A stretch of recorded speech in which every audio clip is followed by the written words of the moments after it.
Hey folks, David Stewart here. Vinyl sounds better than digital.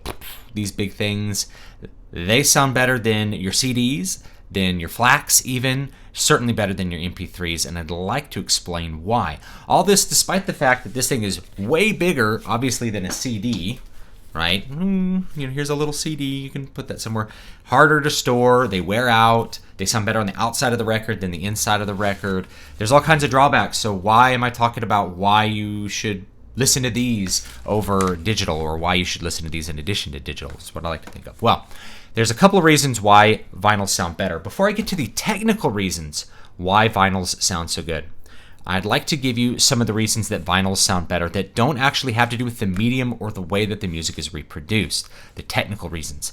It has to do a lot with context. When you buy a new album and you have this huge honking thing, first of all, you can see all the artwork really, really well. And with something like this, which is Twilight Force's second album, Heroes of Mighty Magic, the artwork is really something to look at. It's really something to behold. This is like as big as a poster, this artwork of the band. There it is. This artwork of the band is huge. You could put this on a wall just as artwork. It's beautiful.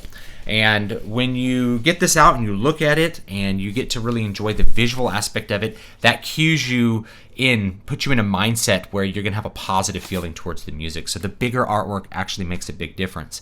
The other thing is where you're listening to the album happens to make a big difference as well. When you're listening to a CD, you might pop it in your car stereo, or if you're listening to, a streaming service on your phone, you might be connected to your car stereo, or you might be listening with some headphones, some little earbuds, or something like that.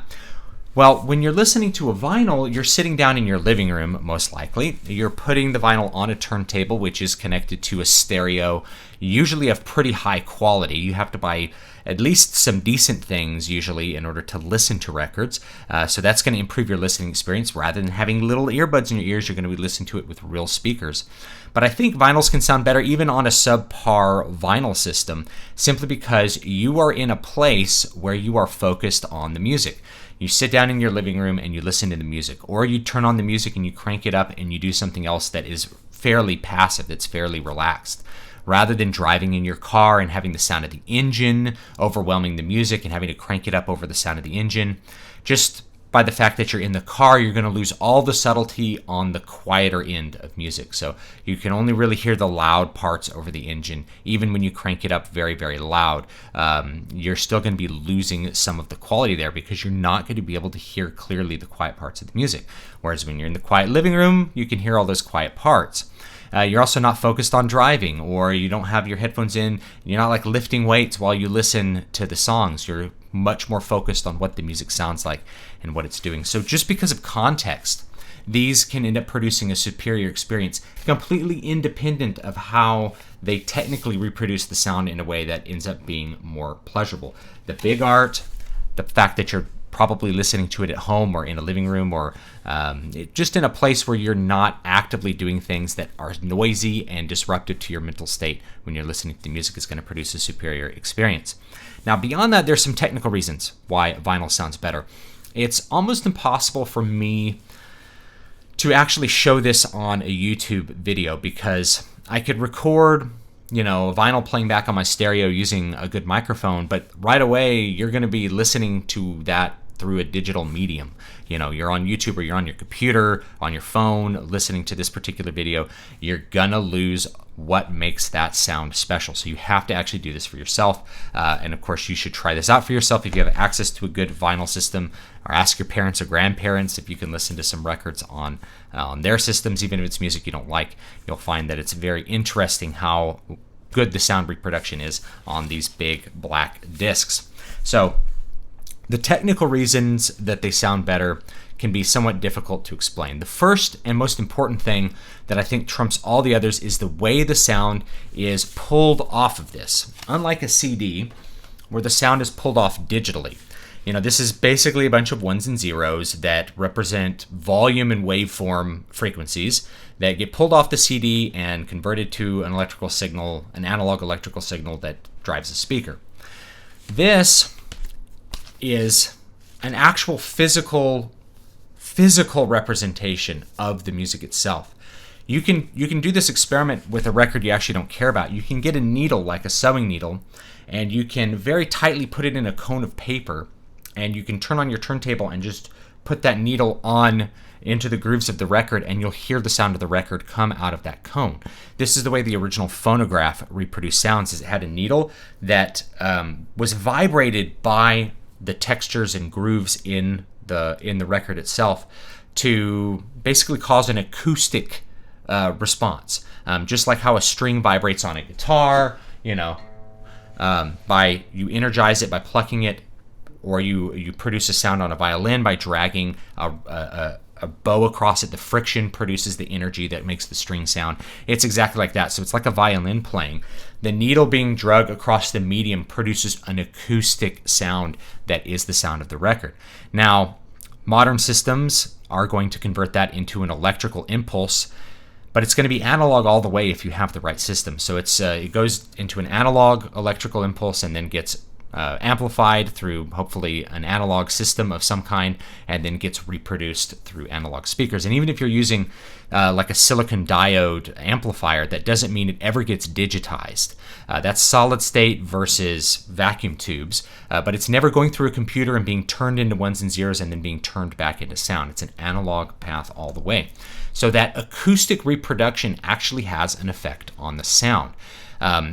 Just to try to explain in brief, if you've never seen my music theory videos, all of our music theory in the common practice period, which is the pre-modern period, once you get to the modern period, people start creating new forms of music theory that have nothing to do with nature and are generally not well liked by the general populace. Things like 12-tone music by Schoenberg and Webern, and serial music by people like Milton Babbitt. It's not usually well liked compared to things that use what's called common practice theory, which goes up through the 19th century, up through Wagner, Strauss, Holst, those sorts of guys, and even Stravinsky. Anyway, so the things that you interpret as music are the relationships between various frequencies of sound over time, the mathematical relationships. So if they're distantly related, you interpret it as dissonance. If they're closely related, you interpret it as consonance. And one of the things that happens when you vibrate a string is you actually get a field of sound rather than a single pitch. If you're hearing a single pitch, it's like a sine wave that a computer makes, a boop. When you hear a string, you actually hear a field of sounds. You hear the bottom frequency, what's called the fundamental, and then you hear overtones. You hear multiples of that frequency with decreasing energy as you go up, and that produces the sound of a guitar playing, the sound of even a drum produces this. It's just there's less related frequencies, so we don't hear it as a strong pitch the way you would on a violin. Well, when that needle's being dragged across the record, the same thing happens, is that each frequency that is causing that needle to vibrate, or that needle is vibrating at each of those fundamental frequencies, it's causing it to vibrate also at all of the multiples of that frequency.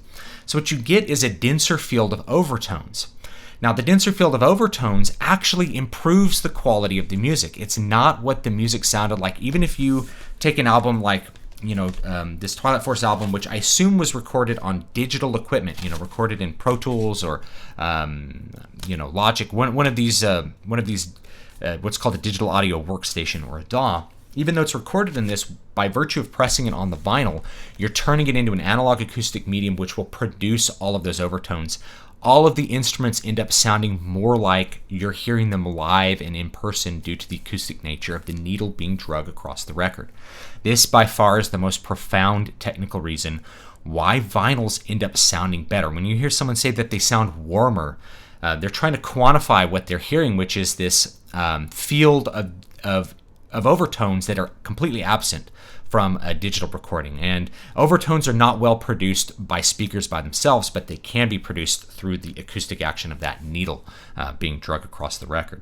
So what you get is something that is much more like live, real acoustic instruments. And if you're listening to something that is heavy on acoustic instruments, like Frank Sinatra, or even Benny Goodman, or you're listening to an orchestral album. I have lots of classical albums on vinyl for this reason.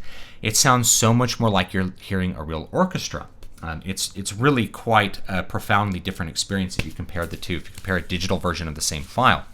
So one of the things that happens is that people think records sounded worse because they hear a CD transfer of an analog recording. They hear the CD version of some album from the analog era, and it sounds quieter than their CDs, modern CDs that they're comparing it to that are recorded digitally or using a DAW. It sounds kind of fuzzier. Things are not as clear. The bass seems a little bit woofy and washed out. The high end isn't as crisp and loud. But then you go back and you find one of these old record pressings. Like here's the Doors, for example, and this is a really good one. If you can find any of the ones from the 60s and 70s, this is when analog recording really started to sound good. You put this on, and all of a sudden it sounds so much better than the CD version, and that's because what you lose in the process, that fuzziness that happens because the recording technology, especially at the time, it just wasn't as good at capturing the initial sounds. When it comes to replicating the sounds in a way that's actually not completely accurate to how they were originally recorded, it sounds better. It produces that better acoustic effect. So when you go back and listen to older recordings, the vinyl, or if you can find reel-to-reel tape, those also have a pretty high resolution, but it doesn't have the acoustic action of vinyl. Vinyl ends up, to me, sounding the best when you have a high quality system. That's the main technical reason why they sound better. Hopefully that makes sense to you. That's a lot of explanation. There's some other things that go into it as well. If you're listening to vinyls on a really high quality stereo that uses vacuum tube amplification rather than what's called solid state amplification.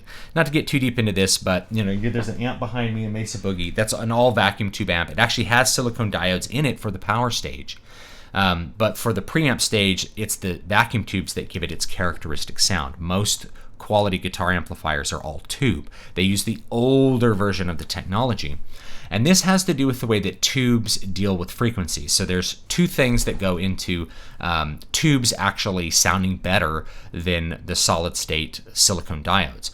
A solid state will produce probably a more, a closer sound to what's there, whereas tubes tend to color and shape the sound. But like I said, same thing with reproducing that acoustic sound by dragging the needle on the vinyl.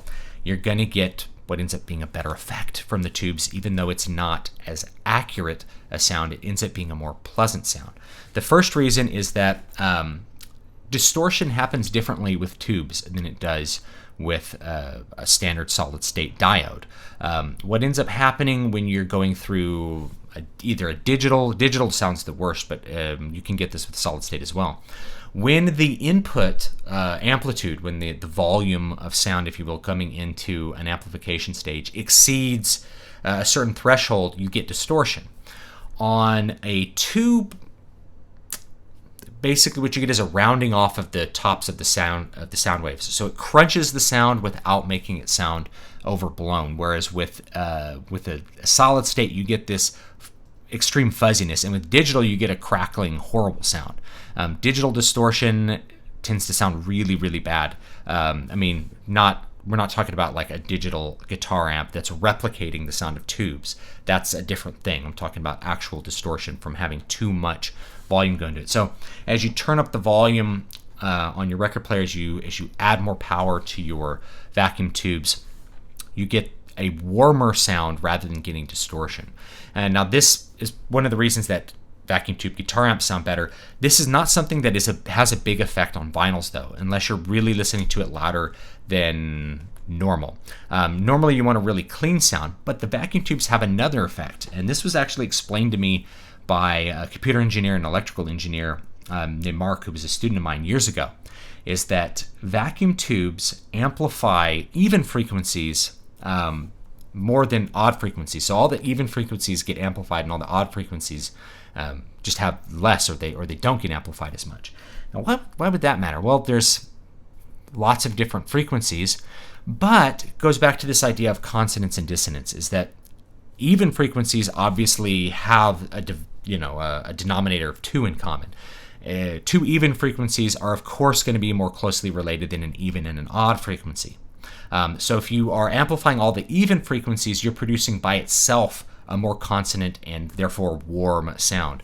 So when people say tubes are warmer, what they are probably experiencing, besides that rolling off of distortion if you're listening to a guitar amp, is you are hearing an uneven amplification of frequencies. Again, it's not an accurate representation of the music, but rather it's a pleasurable representation of the music. This is a little bit weird, but having more even frequencies ends up making the music sound a little bit more consonant in general. It warms up guitar tone, particularly like distorted guitar tone. It makes orchestra tracks sound much more much warmer, and in some cases have a lot bigger field of sound, and even brighter in some cases, as the higher overtones really pop out without sounding harsh or without sounding out of tune.